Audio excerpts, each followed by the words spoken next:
Guys, আজকে current মরিচ দিয়ে আমরা খিচুড়ি, সাদা খিচুড়ি ভাত মাখানো খাবো। চলুন প্রথম থেকে শুরু করা যাক। A few moments later. প্রথমে আমি পেঁয়াজ নিয়ে এসেছি।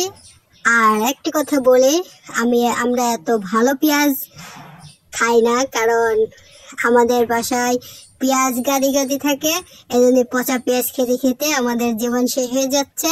তো আমি বস্তা থেকে পচা পেঁয়াজগুলোর মধ্যে থেকে ভালো ভালো পেঁয়াজগুলো বের করে কেটে নিয়েছি। কেটে নিয়ে শুলে তারপরে ধুয়ে নিলাম। পানির মধ্যে দিয়ে ধুয়ে উঠিয়ে আমি সুন্দরভাবে খিচুড়ি রান্না করার জন্য কেটে নেব। এখন মরিচ নিচ্ছি।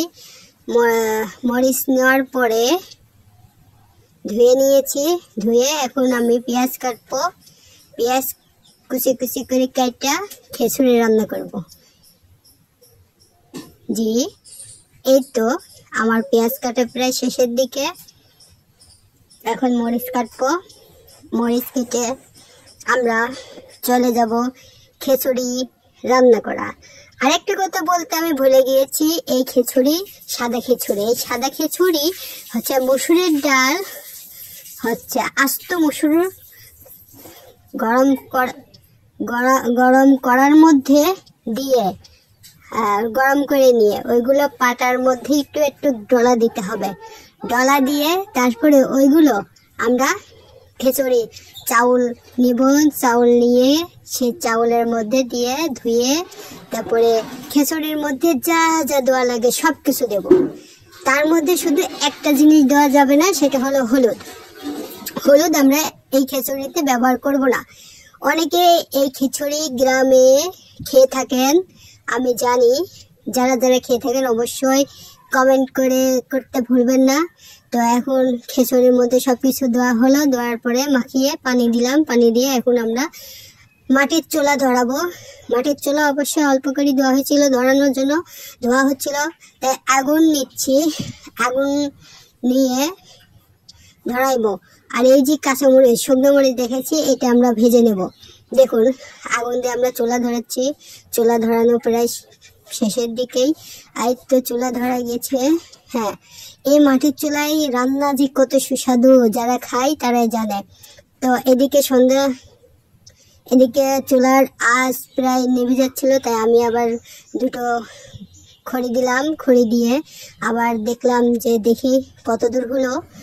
এখন দেখি ও মা, এখনো পানি গরম হয়েছে, উতলাই নাই। তারপরে আমি রেখে গেলাম। আবার এসে দেখি ও সেই হয়েছে। তাই আমি আবার খুন্তি দিয়ে একটু নেড়ে দিলাম। নেড়ে দিয়ে একটু চাকলাম। সেই সব কিছু তাক মতন হয়েছে, আলহামদুলিল্লাহ, কোনো সমস্যা নেই। তবে একটু ডাল ফুটো দেরি হয়েছে। পরে এখন শুকনো মরিচ ভাজবো, তাই আমরা কড়াই নিয়েছি। শুকনো মরিচ দিয়ে দিলাম।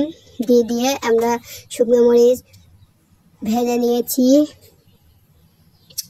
এই দেখুন সবগুলো শুকনো মরিচ কড়ার উপর দিয়ে মাটির চুলার উপরে আগুনের হিটে আমরা শুকনো মরিচ ভাজছি। হ্যাঁ, শুকনো মরিচ ভাজতে আমরা শুরু করে দিয়েছি। দেখুন নাড়তেছি আমরা। তারপরে এদিকে গরম ভাত নামানো হয়েছে। এখন দেখি ভাতের পাতিলের ফাঁকা দিয়ে সেই ভাব বের হচ্ছিল। এই দেখুন শুকনো মরিচও আমার এদিকে ভাজা হয়ে গেছে। যে সেন্ট না, ধকে হা হা হা করে কাশতেছি। তারপরে খিচুড়ি আমরা এখন এটা বেড়ে নিয়ে যাব, সেজন্য আমরা বাড়ানোর জন্য এগুলোই করলাম। দেখুন এখন আমরা বাড়তেছি, ঢেলে নিব। ঢেলতে গিয়ে খিচুড়ির ভাবে আমার ক্যামেরা অন্ধকার হয়ে গিয়েছিল, এজন্য সুন্দরভাবে আপনাদেরকে দেখাতে পারি নাই। এখন দেখুন খিচুড়ির ঘ্রাণ, ওয়াও, এইভাবে যে ঘ্রাণটা আসছে না, সেই স্বাদ। তারপরে সন্ধ্যা লেগে গেল। আমি এদিকে যাচ্ছি মুরগি দেখতে। মুরগি আসতেছে, আমি দিয়ে দেখছি মুরগি ডিম পাচ্ছে। একটা ডিম উঠাই নিয়েছি, দেখুন মুরগির ডিম।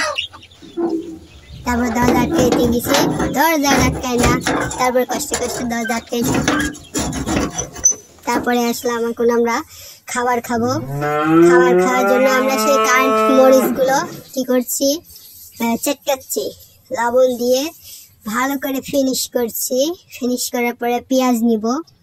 এই যে আমরা পেঁয়াজ কুচি করছিলাম, সেই পেঁয়াজ কুচিগুলো দিয়ে দিলাম। দিয়ে দেওয়ার পরে এখন আমরা ভালোভাবে মাখিয়ে তেল দিয়ে মাখিয়ে নেব। দেখুন আমি মাখাচ্ছি, অবশ্য আমার হাত জ্বলেছিল না। দেখুন কি কালার আসছে, দেখেই লোভ লাগতেছে। এবার খিচুড়ি ভাত নিয়েছি আমি, ভাত নিয়ে সেই মাখিয়ে খাচ্ছি। খাইতে খাইতে আমার কানটা গরম হয়ে গেছিল, সেই ঝাল। অবশ্য আমি 2 প্লেট খাইছি। লাইক, কমেন্ট এবং শেয়ার করতে ভুলবেন না।